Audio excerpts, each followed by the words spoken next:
Sean-E7W. What world do you live in, Sistad?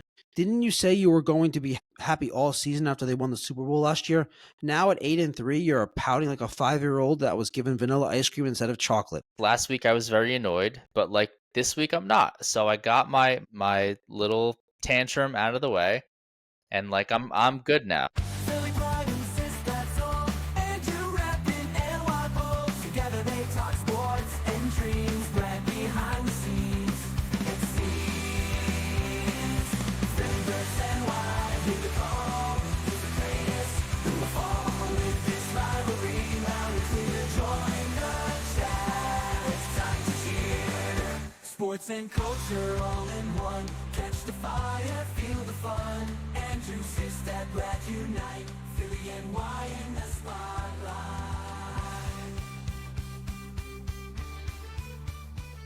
Hey everyone, welcome to episode 83. The Philadelphia Eagles were embarrassed on Black Friday, and the Jets won. We'll talk about those two things. This is going to be an NFL football centric episode. We do have one other sports topic in the subscriber question segment, but it's going to be mostly Eagles. We'll talk a little bit about the Jets. I know, Sistad, you're going to want to talk about my beard. You're enamored by it. I get it. Anything Looks else? great. I think that's it. No, I think we should start there. Looks great. Looks it's got a good shape. It's very full.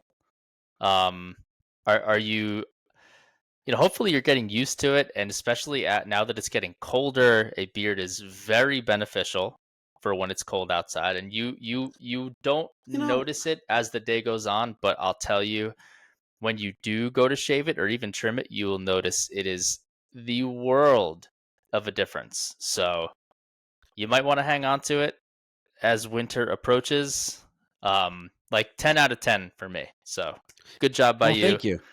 It's interesting that you said about the weather. So my brother-in-law, when he first saw me with it on, he asked me, are you, is the beard for the winter? And I laughed and I was like, what am I, a caveman? Like, what do you mean for the winter? Like I'm in like weather controlled environments like 98% of the time. Yeah, that's true. But again, you won't realize how big of a difference it makes until you actually shave it. So I'm not telling you to shave it. I want to shave it, but there's two things. One, as I mentioned on this pod, Jess likes it. The other thing is the idea of shaving this at this point is kind of daunting. Like that's going to be a real activity. Yep. Yeah. So definitely. Because I don't use an electric razor. All right. Well. Okay. Thanks for joining, guys. Yeah. Please like and subscribe. We'll see you next time.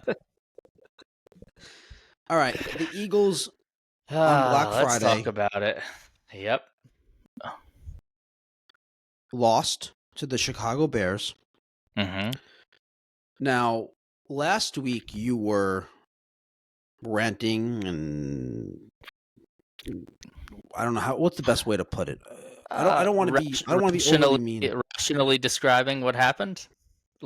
You were losing your mind, and the season was over, and you went into the next season. The next season they're going to finish in last place, and they're the worst offense in history, and all these hyperbolic stuff.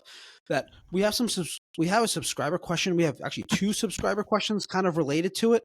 Very funny subscriber questions. One of them, I don't want to get into it. They're really good. Yeah, don't give it away. I just want to say, everyone, you want to stay tuned for the subscriber questions. It might be the best segment of this episode. All right, can't wait. Yeah, it's going to spur on some fiery debates. Well, so yeah. I guess just from a macro point of view, I'm doing okay. Like I'm doing pretty good now. I think I got all of my anger and vitriol out last week. I'm sure you're going to do your best to try to pull some more out of me, but I have reached the as I sit right now before we have this conversation. I'm kind of apathetic I'm kind of I've reached the acceptance stage of grief at this point. Don't really expect them to turn this around. Like I told you earlier today, like I've seen this movie before. This has the it's so like eerily similar to the 2023 collapse that like I am full blown expecting it at this point. Like fully expecting them to like maybe win one or two games the rest of the way. And I don't know that that is going to be good enough to win the division or make the playoffs. So Mhm. that's where I'm at. I haven't really seen anything since last week that would like change my mind otherwise. But who knows? We'll see. I mean, I hope I'm wrong. I'm still gonna watch every game, every snap. But like it's fine. Everything's okay. They won the Super Bowl last year. It's been a great run. It's been a great window for this team. But it feels like I said last week. It feels like the end, and that's okay. All right. I don't want to get sucked into Flyers are what hot, you by just the said. way, right now. Yeah, congrats. They are playing really well. I know you have to take all your sports energy and focus on the Flyers, who will probably Yes. go on like a 10 game streak where they're 2-8 or 1-8-1 or something like that, and the season will be over. That's probably Yep. bound to happen at some point. Mhm. I know, like, you can't focus on the Sixers right now, but anyway, let's talk about the Eagles. So I'm gonna. Yeah, so I guess obviously I'm kidding about that, but my thing to you, so I kind of said, we can get into specifics of this game, but like, we'll have our great debate. I told you today, like the great debate in Philadelphia right now is it coaching or is it players? Is it Let's start scheme? off Is with it this. execution? Like, Yep. that's the topic of conversation within Philadelphia right now. Yep. And I have some opinions on that Let's start off with that we it. can So get into. let's start off with it. So is it first tell me, because I'm not clear. Is it the fans? Is it the media? Is it the coaching staff, the organization? Who's saying that like the scheme and coaching is good, or we're just not executing? Where's that coming from? So I think it's mostly like local media and players. So, a lot Philadelphia radio and blogs, newspapers, all that stuff. It's all, there's a mixed bag, and overall people are saying that it's just everybody, right? Like everybody has a hand in this, which is probably true to some extent, but there's Yeah. very much a camp of like defending the coaches. It's all about the player execution. And like, the coaches deserve very little blame for what's going on. And I think that that's just kind of ridiculous. But like, I guess we can get into it. There's a whole slew of people. Like, there are so many people. It's like, I know you think I'm like this wacky emotional fan, and I am, but like, there's so many people in national media who are just saying that the scheme sucks. They're saying it's too predictable, and I'm talking, dude, it's media members, and it's like it's current players, it's former players, it's like there's so many people just saying like, yeah, this scheme is broken, and it's not me just guy yelling at the TV. It's like people whose job it is to analyze film and break down tape, and they're telling me that like the play calling and the play design and the concepts are so vanilla and elementary, and they make no sense. So like that's what I'm gonna believe. That juxtaposed with like, yeah, these players are supposed to be talented, right? So like they're supposed to be an elite roster on offense, and they're just like they're not below average. Like they are terrible. So I don't know. How can it be the players when I just saw the players completely dominate the entire NFL all of last year, and then all of a sudden it's just player execution? Like they just forgot how to play football. They don't execute anymore. I don't subscribe to that theory. And like I think it's kind of foolish to say it's execution, it's execution, it's execution. Well, at some point if the players aren't executing, then they're not good players. Like, they're not good football players. If they haven't executed all year to this point, then why would we consider them a good roster? Why would we consider them a talented offense if they can't execute? It doesn't make sense to me. And like, the analogy I gave you earlier today was like, hey, you know, Russell Westbrook, he's just not executing his 3-point shots. He's just not executing it. He's, everything's going great. He's just not executing the shot. And it's like, well, Russell Westbrook's a horrible 3-point shooter. Like that's the answer. So I agree. and I feel as though you could apply this logic like to anything. Hey, this salesperson hasn't made a sale in 3 months. He's just not executing. It's like, no, he actually just sucks at selling things. So like I don't know the answer. And again, I'm sure there's some gray area. I'm sure everybody has some sort of hand in this, but like to me, it's got to fall on the coaching staff. You can't have a talented roster of this magnitude that we've seen dominate. You can't have them be just an abysmal offense. Again, if they were average and they were just kind of shooting themselves in the foot, making mistakes, like, oh, okay, like they should be elite. So asking them to be average, I don't think is that extreme. Asking them to just not be horrendous, like something's got to give. For the audience that's on audio only, every time Sistad said talented, he was doing his like quotations. So I just want to put that out there so the people that didn't see it understood what he was saying when he said talented. You may not have picked that up. Air quotes. Up on that. Yes. Air quotes. Okay, a couple things. Earlier when we talked on the phone, and I said let's talk about it later. I didn't want to kind of give my thoughts when you were saying this. I did ask you to think through the sales rep just being bad analogy. Do you see why that's a bad analogy? I think it's airtight. I don't see why it's a bad analogy. So you want me to explain it, right? Okay. Sure. Yeah.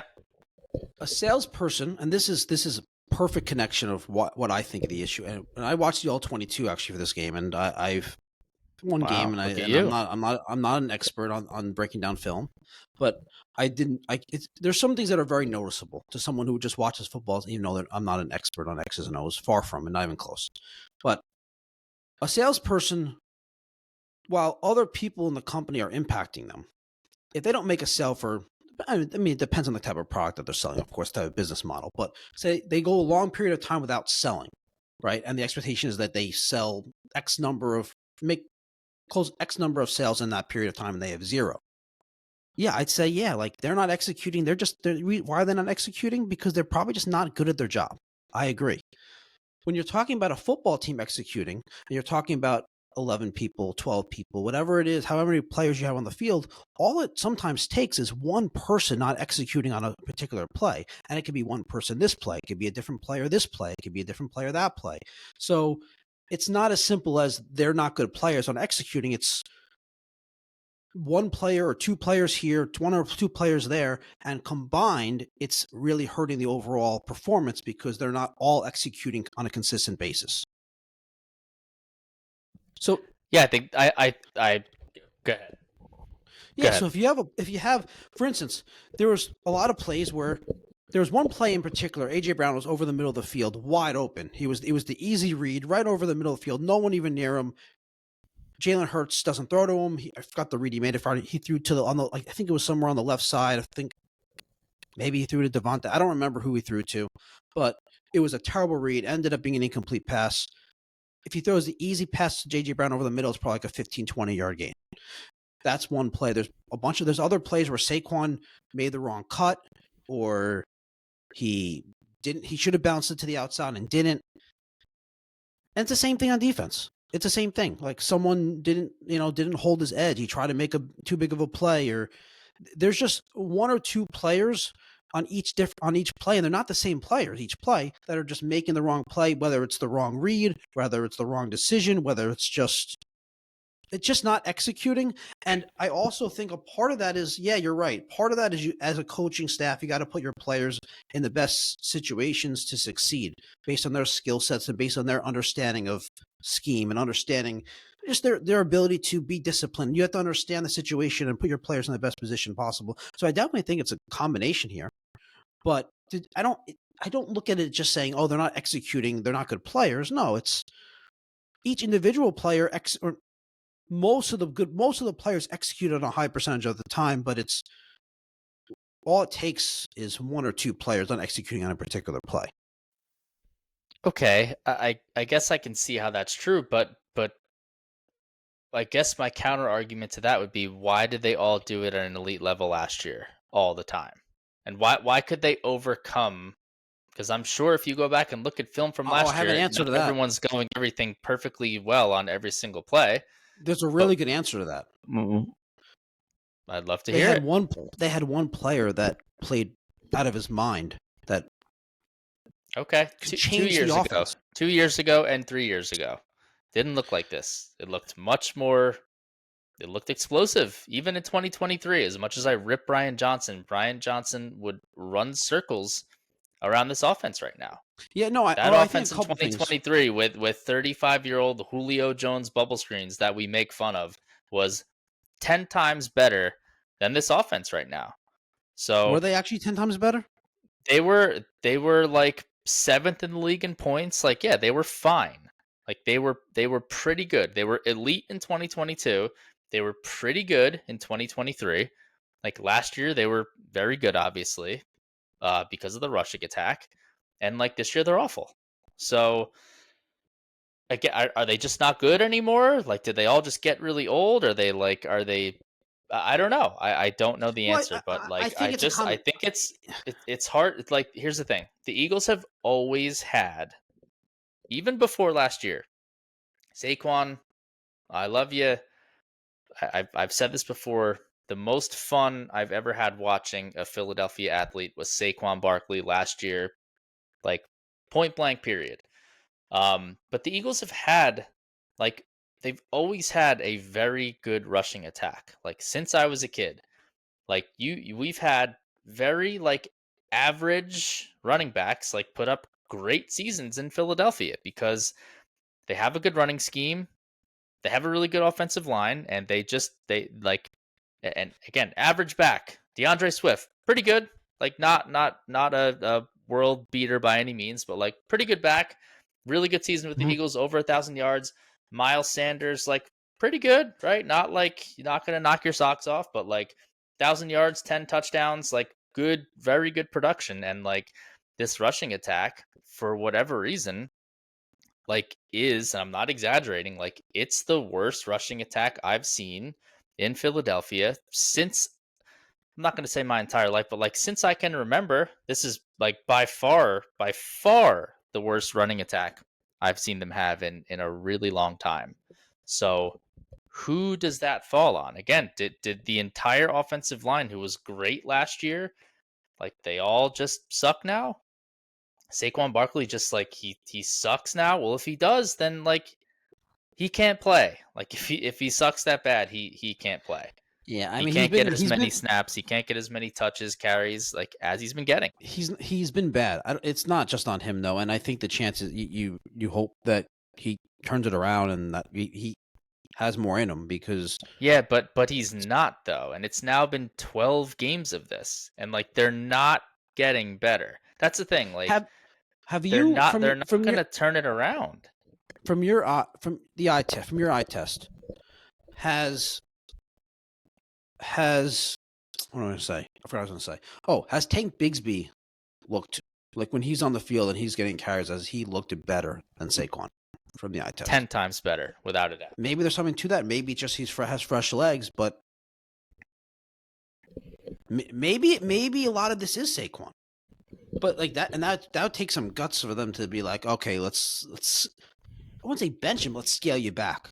Which may I mean, I don't know. If Bigsby had more of a role, maybe he wouldn't look as good. But I think there's something to this where it's a lot of this is coaching. I think the offensive play call and the offensive scheme, clearly there's a problem there. I'm not disagreeing with you. It's clearly worse. It's not as good. But I just think that I think the execution is also a problem. I don't think it's necessarily the players are bad. I just think it's just there's something off about the cohesion of the team. And I know it's like, oh, why would there be their same players? But like things just change year to year. Like players and the people aren't the same. They don't perform the same as every year.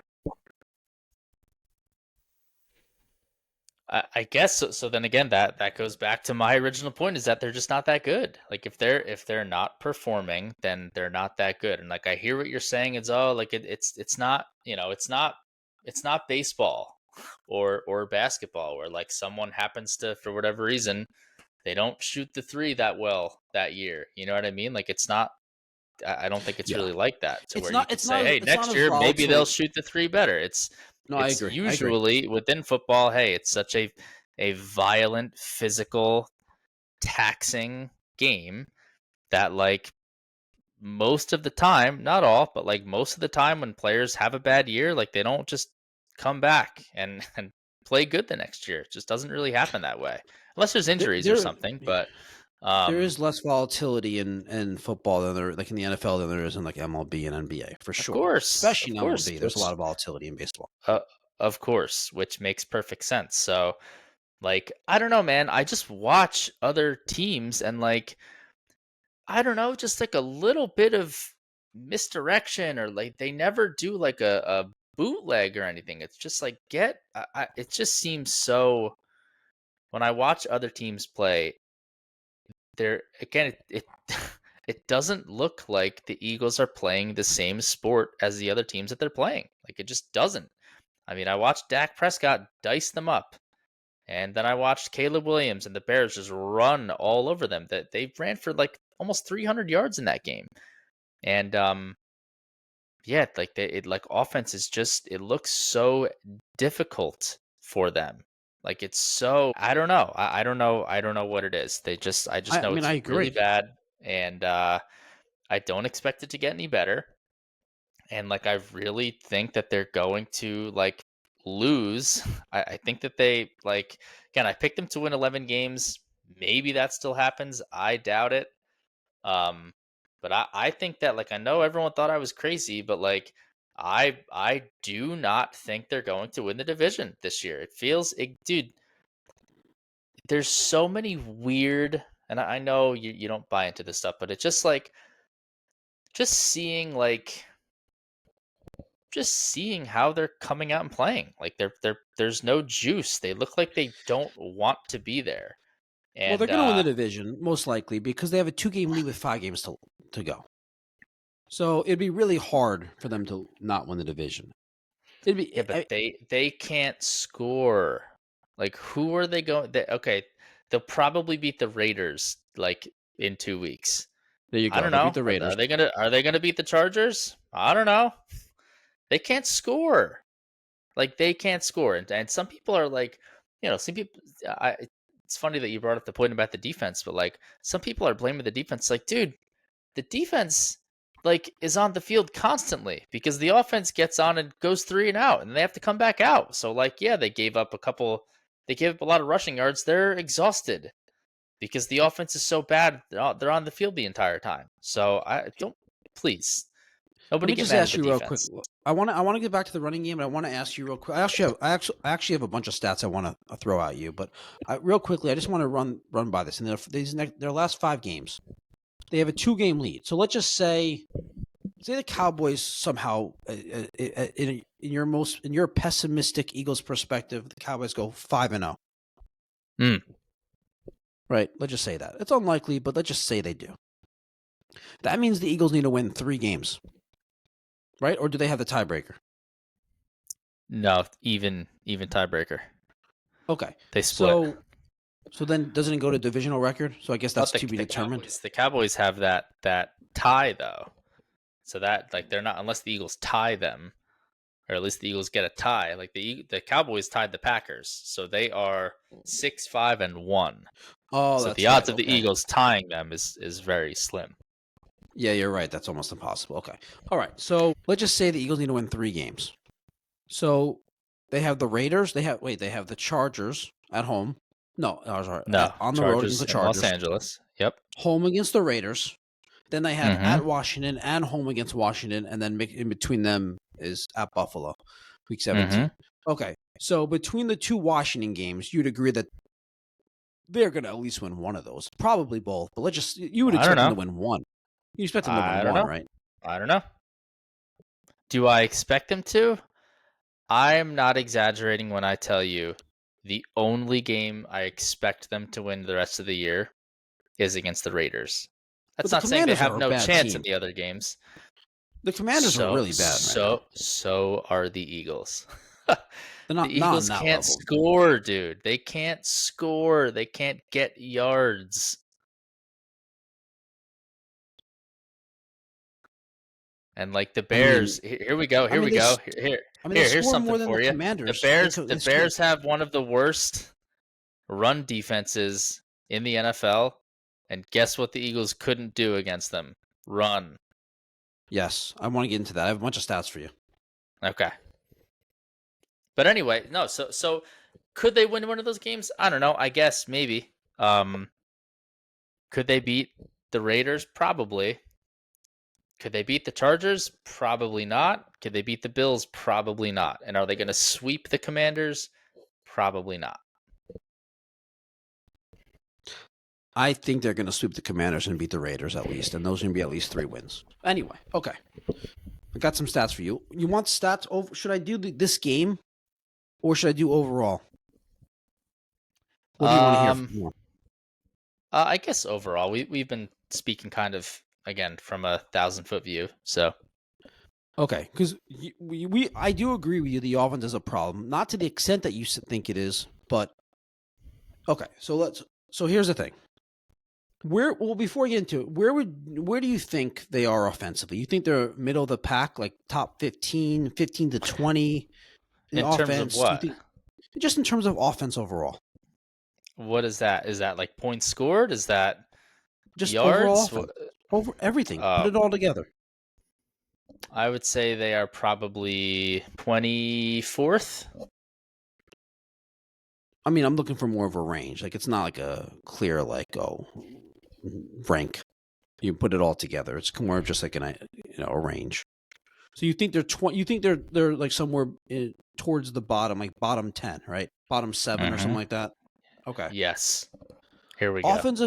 Offensive EPA, they're 15th. That's EPA per play. Expected points added per play. 11th in EPA per passing play. They are, in terms of the offensive line, they are second in time to throw. So Hurts has the second most time to throw in the league. Mm-hmm. In terms of pressures allowed on the quarterback, they're 10th. 10th fewest, that is. And then a little bit more on the offense. Points per game, 19th. Yards per game, 24th. Yards per play, 19th. Total touchdowns, 16th. EPA per play, 15th. I already said that. EPA per pass, 11th. I think I said that too. And then I said the other time to throw quarterback pressures allowed. So I think are you surprised that are they higher? Like, are they better at some of that stuff than you thought they would be? I guess, but it just seems very, and I know, I know this isn't your goal, but it feels like it's very, very much a cherry picking to me. Like, yes, I'm sure that there are plenty of individual stats that you could point to that make them seem very good, but like, I'm sure there's also a lot, hopefully you have them, that indicates just how bad they are. Well, what would you want? I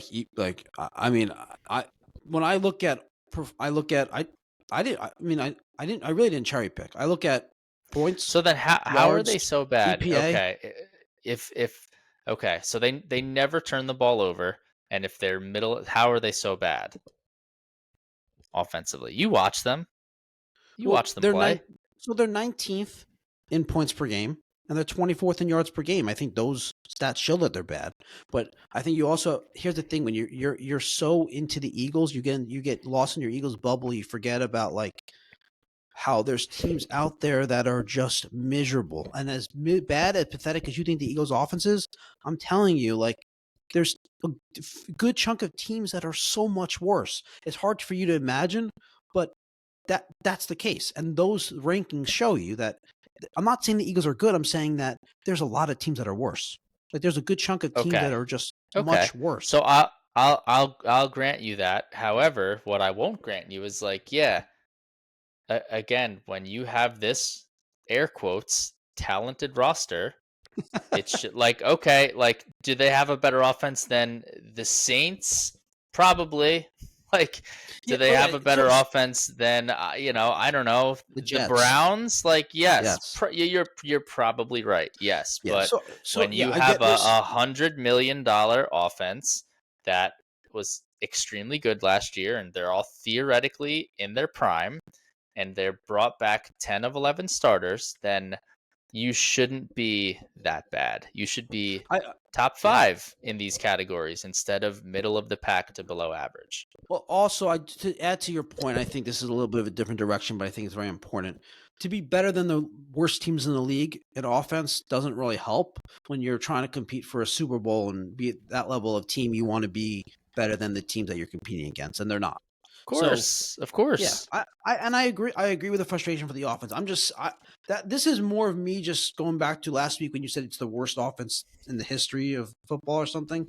That it's not even close to the worst offense right now. So I just want to kind of Okay, get context for that. yes. So my only pushback to that would be, again, like, it has to be the worst offense with the quote unquote air quote talent that they have, and producing at this level, it has to be one of the worst offenses from expectations wise. It's got to Yeah, be, okay, that's it's fair. really bad. So, No, if you're doing it on a scale of expectations, that changes things. I agree.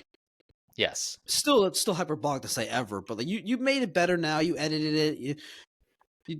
I'll take it. I'll accept it. I Thank have you. a few more stats Thank for you. you. You're welcome. Okay. All right. From this game, this is just to make you feel worse. Caleb Williams averaged his lowest time to throw this season. That makes you feel good. 2.65 seconds. And completed 9 of his 14 pass attempts thrown in under 2.5 seconds for 71 yards. So the Eagles did a good job of getting to him, but Caleb Williams had a pretty good game when he was under pressure. Mm-hmm. The Bears blitzed Hurts on 47% of his dropbacks. That's a lot, right? That is a lot. You know, Yeah. on those dropbacks, he attempted 16 passes. Can you guess how many completions? Oh man, 4. Close, 6. Nice. 37.5% for 60 yards and an INT. Uh-oh. That's not good, and that is exactly what his issue was in 2023. Yeah, and it He was could not corrected. pick up a blitz And he seemed to correct it. And now he's gone backwards. with a good offensive coordinator. Yes, he had it corrected last year. Yep. The Bears You're onto offense something. rushed. The Bears offense rushed for 268 yards on designed runs in this game. Their most in a game this season. Across those 42 designed carries, the Bears recorded 91 yards before contact and 177 yards after contact, both of which were their season highs. Well, I should hope so. So the Eagles, I mean, like you Other said, than that, things are going great. Yeah. Other than that, things are going great. All right. Bigger picture. So we kind of went through all this. You don't view this is simply the low point of the season. You view this is who they are, right? And it's going to get worse. You think? Yeah. That is how I view it. I mean, I hope I'm wrong, but there's nothing that you can hang your hat on to say, all right, well, at least if they can get this part of their game going, then, perhaps they can start to click. Like there's no indication that that's going to be the case. I'm with you on that. Okay, I get it. Now, something else happened that we wanted to talk about. So I sent you a link that because you don't have Instagram, you weren't able to pull it up. So it worked out better because now we're going to be able to get your live reaction without you digesting it and thinking about it first. I don't know how I came across this. I don't remember. But this is clearly an Eagles hater. You're going to see the fan. I'll just tell you right now because you're going to see it right away. I don't want that to distract you from what he's saying. It's a Chiefs fan. Or a person wearing a Chiefs jersey. So I'm assuming it's a Chiefs fan. Okay. All right. Pal. And he's hating on your fellow Eagles fans. I want to get your live reaction. and what you think, because it reminds me a lot of your Yankee fan takes. So, are you ready? Yes. All right. Can you see the screen? Yes. Eagles fans are trash. How embarrassing for Philadelphia to go out there and boo their defending world champion Eagles, who were 8-3 going into their Black Friday game against the Chicago Bears. Yet every time for the first 3 quarters that they went off the field, they were booed off the field. And then in the fourth quarter, all the Eagles fans just left. They streamed for the exits. How terrible is your life and how bad is it to live in Philadelphia that you have such a negative disposition of the world that you go to a team's game where they won you a Super Bowl less than a year ago and you're there to boo them? You all yell, "Go Birds," when it's going well, but you're so quick to turn on your team. I kind of find it pathetic that you call yourselves fans. It's an embarrassment for football. It's an embarrassment for the NFL. But more than anything, it's an embarrassment for Philadelphia. I know the Eagles are frauds, but I'm not an Eagles fan. And if they had won me a Super Bowl last February, I would be out there happily cheering them on no matter how bad they were this year. And oh, by the way, they're still 8-4 and a playoff team. So shut the hell up. Eagles fans are trash. Oh man, that was great. Oh, I mean, that guy. I mean, that guy. I was probably the dumbest thing I've ever heard. I mean, that guy is a full-fledged moron and an idiot. He said in there. Well, he said, I don't care. He said, I don't care how bad they were playing this year. I would never go out and boo them. It's like, really? Okay. So if they were like 1-11 and they were like getting their ass kicked at home by like the Browns, you would. Oh no, he said that he would stand up and cheer for them. So if they were 1-11 instead of 8-3 going into that game or whatever the math would be, and they were losing 35-3 to the Browns in the third quarter, you would be cheering, like you would be standing up and giving him a standing ovation because they won the Super Bowl in February. That's ridiculous. Mr. Hyperbole is getting lost in this guy's hyperbole. Forget about that. Don't take that literally for a second, because I mean, you This can't. guy's do an the same idiot. thing. Oh, they're an embarrassment hold on a to the second. NFL. Shut up. Oh, that was great. That was great. Please. You think he's trolling? You think he's trolling though? It's just trying to get like views and clicks, right? I don't know. I think he's probably mad because he hates the Eagles because they kick the crap out of his beloved Chiefs, and that's okay. It's okay to like hate other teams and stuff, especially when they just embarrassed you in the Super Bowl. Like that's fine. I don't know. Like, were you cheering in the Super Bowl because the Chiefs won you a Super Bowl last February? Were you cheering when they were down 44-6 in the fourth quarter? Like, were you standing up and cheering? No, you were probably pissed off and you were mad because you're a sports fan and that's what you do. And like booing, like, yeah, I would have booed my lungs out if I was at that game. Like, what?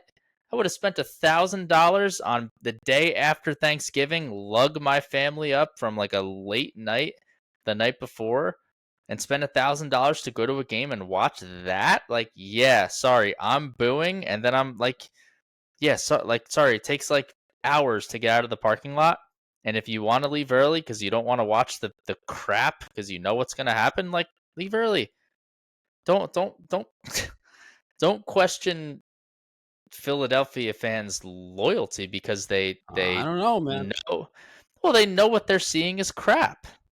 What are you gonna cheer? You're gonna cheer for the crap that you're seeing? Like, no, I'm sorry, I'm not down with that. And I think if like, here's the thing, you don't want to boo, that's fine.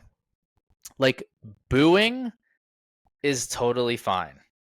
Like, I do think as long as you're not, like I don't know why Russell Westbrook's coming up so much this episode, but like, if you're sitting courtside and like, well, if you're like sitting courtside and you're like yelling racial slurs or talking about a player's family and like, okay, that is completely inappropriate. Obviously, booing, there's nothing wrong with booing. I paid money. I'm here. You're playing like crap. I'm going to boo you. I actually think booing is better than just like dead silence. I think silence is more deafening. than boos. Look, I don't think booing helps the team play better. So if you want your team to play better, the booing is not the solution. I don't think deafening silence does either. Well, maybe not. But I think something to really to note here is there is a big difference between like the Midwest and the most of the country sports fans compared to like the East Coast and Northeast, like Philly, Boston, New York. There is a big difference. Like a lot of the Midwest, a lot of the country's fans are a lot more lenient and will not boo. They'll boo, but they won't boo as they're not as they'll have a lot more. They'll be a lot more lenient in their booing. Where I think most fan bases would not boo their team in the situation the Eagles are in right now, coming off the Super Bowl. I think that's true. New York fans would. Boston fans would, but I really don't think Chiefs fans would. I think that's some of the distinction between this guy. Well, I think Chiefs that's fan. just. I think that just isn't really a thing that's exclusive to sports. I think just people in general who are from the Northeast are more rude and mean and nasty than people in the Midwest. Less patient, or people more, in the everything's South. more fast paced. Yeah. Yes. Yeah, Yeah, I agree. absolutely. So does that translate to watching sports live? It does. Yeah, probably. Yeah. So all right. So your whatever. take on this is this guy's a fool. This guy's a full-fledged idiot. Like just grow up, dude. Yeah, they booed because their team played like crap, and then they left early because their team played like crap. It's not like Let's focus on the last part. Let's focus on the last part. They left early. It is a strange game to leave early. Now I don't know. He said I don't know how many people actually left early, but obviously there was a little clip in that clip. It made it seem like so many people left early. I don't know if that's actually true, but let's just assume it is true for his take for this conversation. I'm surprised that it's not in your rule book to not leave early. It's not like they were getting like blown out. You're saying they knew, like they were down by what? One possession with 7 minutes left. At what point did they leave early? Is the other? I don't know. No, they were down by 2 possessions because of the whole 2-point conversion decision fiasco. No, with 7 minutes and 4 seconds left, it was 17-9. Well, I don't think that's when people left early. I mean, yeah, I did see people when it went to what 20. What was it? It went to 24-9. Do you think people left early then at that point? Yes. With like 6 minutes left. Yes. That game, it's not over at that point. I know why you don't believe, but like, it's not over at that point. It's definitely not. Personally, I would not have left if my team was down 24-9 with 6 minutes left. I don't think you would have either. I probably wouldn't have, but I also I'm not gonna, make a video and scream about people who do. Like, who cares? The team stinks. But haven't a lot of your Yankee fans' takes been like similar, where you guys have had much success, you roll out of bed and make the ALCS, and so you lost a series in June, like you lost 10 games, went 3-8 in a 2-week span in June. Like, isn't that your take? And from the outside, no, that is not my take. No, my take is that yes. So all of what you said is true. My take is that, first of all, I appreciate the success that Philadelphia's had over the past 8 years. It's been great. Okay. And I have never said anything about if Yankees fans want to boo, go ahead, have at it. Again, I think booing is fine. I think it's better than silence. That is my official position. And if you paid a bunch of money and you traveled 2 hours to get to that game and they are getting blown out 12-0 in the 4th inning, then you can boo them. I think the big difference here is nobody wants the head coach fired. Nobody wants the general manager fired. Nobody is coordinator fired. Cooking up. Yeah, that's different. That is different. I agree. Nobody's concocting all these wild trades, and nobody's putting in let's trade our second string right tackle for Justin Jefferson. I think there's a huge difference between the way that Philadelphia fans are handling this versus Yankee fans. It's a little different because I think the nature of the sports are It's a much so different different, sport, and yeah. every game matters so much more in But I think the concept football. of But I think the specifics are you're right. If you get lost in the specifics and the differences, but the concept of Yankee fans have this high standard and they have this elitist take and view on like that they should be the best, and that's kind of what Eagles fans are doing now. Given that they've had the success that they've had, they can't. 8-4. I can't. Our offense should be top 5. This is unacceptable. Like this is what you said. This is what Eagles fans are saying. So I think there's a relation between the two. That the point is this. I'm not saying that Eagles fans and you shouldn't be doing this. I'm saying that you should be a little bit more understanding of Yankee fans being upset when their team's not the best because that's the standard that's been set for them. well, but also nobody trods around saying like, oh, this is like this is Philadelphia and like we need to be better because we wear Kelly green. I think Like that's a we small say it group of people that because you're talking about though, that do that for the Yankees no, fans. I but think I most of say it is like, just hey, this is a championship roster that won the Super Bowl 10 months ago, and like I think it's fair to expect them to be better. Okay. Now, That's a little bit if somebody was saying fire Howie Roseman and sell the team and like so it's like that now, then you're a moron and you're dumb Okay, good. because this is like the most successful regime of again. I'm not that old, man. I've lived through a lot of bad football, a lot of heartbreaking football. This is A lot like of bad still, sports in general. yeah. This is like it's okay to be annoyed. Like this is the golden era of Eagles football, like probably of in their entire existence. So like enjoy it. And I have enjoyed it and it's been great. I don't want Okay. anyone fired for the It's a record much except for different the take than you offensive had last coordinator. week, though. It's a much different take you had last week. No, if you want to fire the offensive coordinator, fine. I wouldn't do it in the middle of the season, but like I have the bat signal up. Like somebody, please come help. Doug Peterson, Frank Reich, Brian Daboll. Like somebody come and help this guy because like they need something. Okay. Let's move on. You ready to move on to the God, I never Jets? thought I'd be clamoring for Brian Daboll, man. Yeah, that's how you I know know, things that's are crazy. bad. Good God. That's crazy. All right, so the Jets won. I don't want to spend too much time on it. It's just amazing. They win this game, and this is the second game they won recently. In both games that they've won, I had a parlay that I lost with the Jets losing as one of the legs, and I lost the bet. Thankfully, in this one, I lost a different leg, and it wasn't just the Jets leg. But I mean, when I'm rooting against them, they win. I mean, it's just I hate this team. It's unbelievable. And I guess It's the your question for you playoff is, beard, man. You got to shave the beard. no, this isn't. This is the Eagles losing beard. This is for the Eagles losing. Yes. Yes. Bring out your rule book, your sports fan rule book. Should Jets fans be happy that they won? Like as soon as it ends, happy they got it. It was a game-winning field goal. You saw that they won a walk-off field goal. Yes. From Nick Folk. Yep. Okay. Yep. Should Jets fans' reaction have been happy? Should it have been disappointed, angry, somewhere in the middle? What do you think?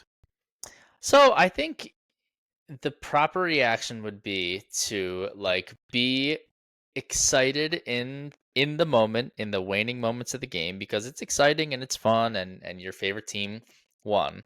But then shortly thereafter, like, you're probably a little disappointed, I would say. I wouldn't get like mad or angry, but you should be disappointed.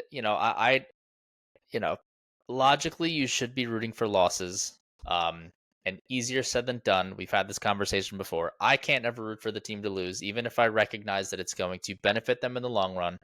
I'm just not wired that way. But at this point, it's like, it's not even like, I don't know, like, it's not even like you really have much to cling onto for the future, like, it's not like you're this frisky young team who's pulling out these wins. Like if you had the Giants situation and like you won a game that way, it's like, all right, that's pretty exciting. You know, you have a young team. They're learning how to play together. They're learning how to win. That's cool. I have a That's caveat to exciting. that. This is just Well, like I it's think I can push Tyrod back on that a little bit. Taylor, and we have Well, no real cornerstone players. No, and let me propose something to you okay, about this. It's a rookie head coach. That's never been a head coach before. fair. That's fair. Yep. The season's been over. They traded a bunch of their best. They traded 2 of their best players at the deadline. Is there something to cling on to where you have this rookie coach? He has the players still motivated, still playing hard. He's learning how to win games. He's building that culture and that confidence in himself, with the organization, with the the fan base, everything like that. Is there something to cling on there? Yes. That is a fair point. Yep. Okay. Yep. I don't. You got to I'd get much rid of rather have a young Tyrod Taylor, player. man. Why? You got to get rid of Tyrod. Oh, 'cause He's too helping them good. win? Yeah. Yeah, he didn't play well at all. It's crazy how the Jets won that game. The Falcons didn't have Drake London. Their offense without Drake London is significantly worse. I know you make fun of Drake London. Drake London's an awesome receiver, and it's crazy how bad the Falcons are, though. I mean, Yeah. I don't know how the Jets won that game. I have a crazy stat that I gave you a couple weeks ago about the Jets. Their turnover stat. I think I told you like a few weeks ago that they had like 1 turnover on the season or no turnover. Yes. Have you heard? Do you want to know the update? What is it? They have 2 turnovers on the season? The Jets are the only defense that has yet to have an interception this season. Every other team has at least 3. Huh. Wow. The Jets are the only defense in the NFL history. This is not a This is not a hyperbole. One of the Sistad hyperboles. This is a factual statistic. The 2025 Jets are the only defense in NFL history with 0 interceptions through their first 12 games. They were actually the only first team in the NFL history with zero interceptions through their first 11 games. But now they've done it through their first 12 games. Wow. They are also the first team in NFL history to have 1 or fewer takeaways in their first 12 games of the season. The record, I believe, I had to double check, but we'll just go off it now, off the top of my head. The record for fewest turnovers forced in a season, I think, I believe it's 8, or maybe it's 11. What? The Jets are going to blow that. Oh my God, they're going to shatter this, dude. Unless they have a crazy game where they get like 4 turnovers in a game or 5 turnovers in one game. Wow, dude. Oh my God. This is going to be like, you know how with, who is it, Joe DiMaggio? There's like that famous shot of him ripping.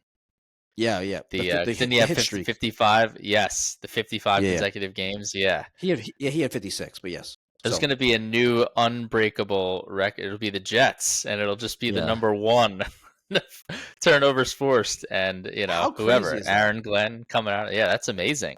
How is that even possible? It's so bad. Oh my God. It actually seems impossible. Yeah, just because quarterbacks just throw the ball to the wrong team. They just guys fumble. They run into each other and fumble. Yes. Yeah. Guys drop punts. Wow. Like, I don't know. It's crazy. Yeah. Yep. All right, subscriber questions. Okay. I've been told by a few people that we really should bring this back. It's not as simple as some of our audience and subscribers think, because we actually need the questions. And there's some episodes that just aren't, like, the questions we have just aren't relevant. So we're bringing it back. And I mentioned this in the intro, in the open, that this may be the best segment of the episode. So if you stuck around, thank you. If you for some reason don't subscribe, please subscribe. Like the video, comment on the subscriber questions and answers that are coming. And ask more subscriber questions. Okay. Number 1, this is a subscriber. This is I think 6-time guest now, if I'm not mistaken. That might be a little bit off with that. But definitely the most prevalent guest on this podcast. At Greg DeSalvo. What do you make of Hal Steinbrenner crying poor during his media session? Are you familiar with this story? No, do tell. Right. This is exciting. I'll just give you the simple explanation or sum up the story, what happened in the most brief way possible. Oh my God. Obviously, a little bit from my perspective, the way I perceive it. This is not necessarily the objective what happened. This is how I perceived it. So Hal Steinbrenner had a virtual media session. He answered a bunch of questions about the team. He answered questions about the payroll. And one of the media, and he answered a lot of really good, a lot of answers you'd like. He's like, yeah, we'd like to be, someone asked him, like, would you like the payroll to be under like the last luxury, the highest, the third tier luxury tax? And he was like, ideally, yes.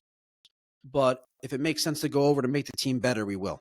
Like, that's such a, why would people be upset with that answer? Like, obviously he'd rather spend less money. No one's upset about that answer. People, Yankee fans are very upset. No, they're not. No, they're not. Because that's actually what he said, what you just told me. That's what he said, but that's not what was clipped. What was clipped was ideally we'd be under, or ideally yes. That was the part that was clipped, right? So that's what was the part that was tweeted. So then, of course, Yankee fans are getting upset because they don't understand the rest of the context. So like and he said multiple times, like, if Cashman comes to me with something that we believe will significantly increase our chances to win a World Series, we'll do it.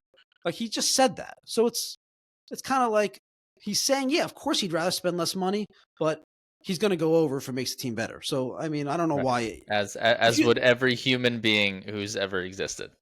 And you'd want a fan. As a fan, that's exactly what you want your owner to say. Right.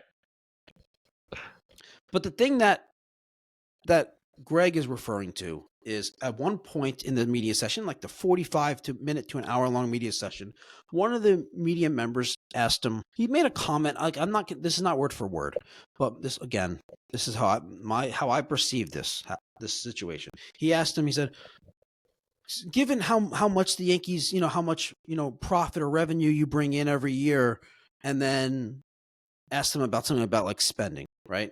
Like, and then, so Hal Steinbrenner said, because the Yankees' revenue, their profit is private information. It is not publicly disclosed. It is not publicly available to the public at all.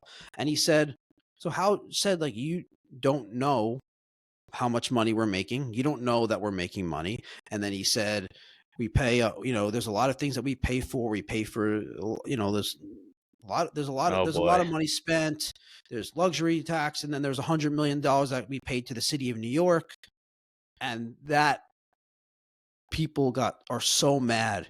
And there's all these baseball podcasts, all the obviously WFAN, all the radio stations, newspapers talking about how Steinbrenner cries poor. And then everyone's like, what a bad look for the Yankees. What a bad look, all this stuff, right? So that's what he's referring to. So George would never. To answer Greg's question, he was not crying poor. He was. I take it as two things. One, I think he was pushing back at the media member who is assuming or acting like it's factual about their revenue and profit when he doesn't know, which is fine. And then I think I think a lot of this is targeted at it's a way of negotiating the future CBA that they're going to have to negotiate next off season. Hal Steinbrenner is one of the big market owners that's pushing for like a salary floor. So these teams that are getting all this luxury tax money actually have to spend it as opposed to just pocketing it. So I think part of it's like that. It's a negotiation tactic through the media. Now, that being said, I don't think he should have gone there because what it does is it gets clipped and it gives all these people, all these Yankee fans, it makes them angry. And you don't need that negative attention. So I don't think he should have went there. But anyway, so that was the Yankee subscriber question. Thank you, Greg. If you want to hear more of Greg, just tune into any of our Yankees exclusive episodes. Greg does a great job. Are the Yankees financially in trouble here, man? I don't know. This doesn't sound very good. So, are you ready for the second question? Yep. At H Trubank _21. I hope I'm pronouncing that correctly. This one.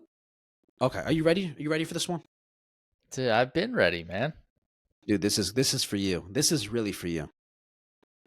Sistad, how do you remain calm during last week's pod? How did you remain calm during last week's pod? Andrew was pissing me off when he kept on focusing on you saying they were the worst offense in history, worst in all caps, and history in all caps. Obviously, you weren't being literal. This guy gets it. All right. How do I So? remain calm? Yeah. Are Well, you pissed at me? I've known Andrew a long time. He's a dear friend of mine. So, um, I just know how to handle when he says these ridiculous things. So I guess I'm kind of used to it, just because the dynamic of our friendship has always been like Yeah. this. So, um, yeah, that's how I do it. It is funny though. Years of practice is the answer. Yeah. It is funny how like I just get so sidetracked by you with these hyperboles. Like I can't focus on the act. I can't even like talk about what like your main point. 'Cause I just get so focused on like these what I perceive as absurd hyperboles. Like if you just said like the offense is why is the offense struggling, we could have talked about why the offense is struggling. But because you said it's the worst in history, that's just like where my mind goes. Like worst in history. Yeah, but here's the thing. You do this thing where like you take everything like too literal. And like I'll give you another example of that. Like Yeah. when I said something like I said, "Hey, next year like they're going to get another year older." And your response was, "Well, every team is going to get another year older." And it's like, "Yeah, obviously you're smart enough to know when a team is aging out of their prime versus coming into their prime." And you're just saying, "Oh, every team gets older." It's like, "Well, But the obviously, Eagles have yes, the there Eagles is some the Eagles have one context of to that." the Eagles have one of the youngest rosters in the league though. Yeah, because their defense is so young. Their Yeah, but offense that's is my like, point. Is like the teams that you're worried about beating them are all older than them, and they're going to be a year older also. That was kind of the yeah, point of that. that yes, but what you said is every team in the year is going to be older. Well, I It's was like, yes, yes, obviously. yes, yeah, because I thought that was first of all, yes, I took it literally, and I thought that was a bad reason for why they're not going to be good because they're going to be older. I just didn't think that was a good Okay. reason. Okay. But yeah, you're right. That is an example of me taking it something literally. Yes.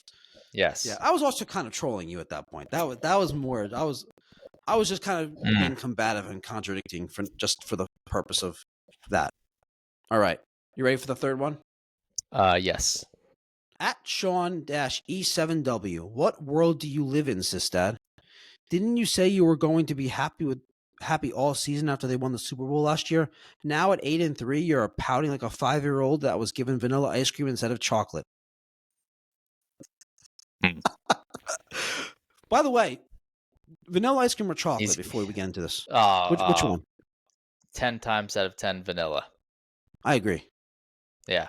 I don't think it's Not a even big close. chocolate Yeah. guy. Yeah, no, I just I've kind of always been that way. Like I actually like here's a hot take. I again like 10 times out of 10 white chocolate to milk or dark chocolate like every single time.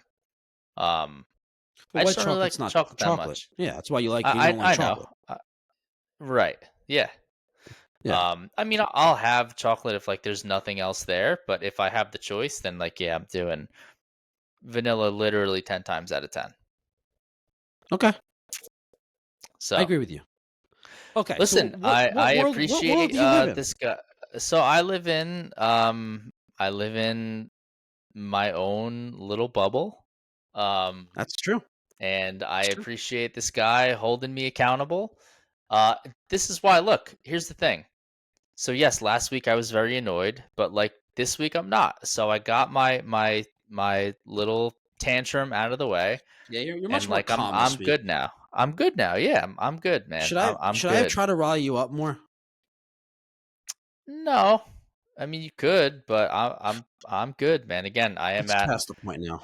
it's acceptance. What is it? Denial, anger. How does it Do go? you? Um, I don't know. Let me ask you though. I don't want to Denial, get too far into anger, that. acceptance. Keep thinking about it. Okay, I will. Yeah. Did you listen back to our episode last week? Yes. Do you think that you were over the top? Like upset, Um, like little bit dramatic, and like I guess so. Yeah. you see how you came off like ungrateful about like the Super Bowl last year, like you were just so angry in the moment. Yeah, I did. There's a couple guys, Eagles related. Like I'm actually pretty calm, like relatively But speaking, for did they say what you said, or that they would they wouldn't oh, get upset for the they year? say it with I don't remember. I don't know. Because that's I don't know. that's what this person's Sean's pointing out. And is that over you said yes, you're right. And today's Sean, a lot better. This one, you're I much better right now. apologize. Listen, I'm happy. Like, it's all good. You're right. I lost my cool. I was annoyed. Like, listen, should I say Well, it there's took going to the be week moments 14, there's going to be right? moments of being Week 13. annoyed, but like overall, like my overall mood about the team is still very positive, I would say. So even though I'm very The f- annoyed, like I still The have franchise. appreciation for what they did last year. Yes, the franchise, like a lot of these guys are still great. So yeah. Yes. Won't happen again, Sean, or it might. We'll see. It will. Wait till the It the will playoffs, next week. or week 18 when they get eliminated and don't make the playoffs. Then it will happen. Yes. Then it will When happen. when the Cowboys overtake them in the NFC East. I bet the rest of the NFC better hope that Philadelphia clings on, because I wouldn't want to see Dallas right now in the playoffs if I was another NFC team. Before we go, tell our audience what you told me on the phone earlier today about your recommended bet the rest of the season. Yes, recommended bet rest of the season, parlay a Eagles loss plus a Cowboys win from here on out, and I think you'll do really well. And you're going to maybe do that, not right? maybe not with the Raiders. You know, I wouldn't bet money on the Raiders, but every other week is fair game. Okay, there you go. There's your betting advice. All right, everyone. Thanks for tuning in. Please give us a like. Please subscribe. We'll see you next time. Philly pride insists that's all. Andrew rapping and wild bulls. Together they talk sports and dreams. Right behind the scenes. It seems Philly versus NY. Who the call? Who's the greatest? Who will fall with this rivalry? Loud and clear. Join the chat. It's time to cheer. Sports and culture all in one. Catch the fire, feel the fun. Andrew, Sistad, glad unite. Philly and Y in the spot.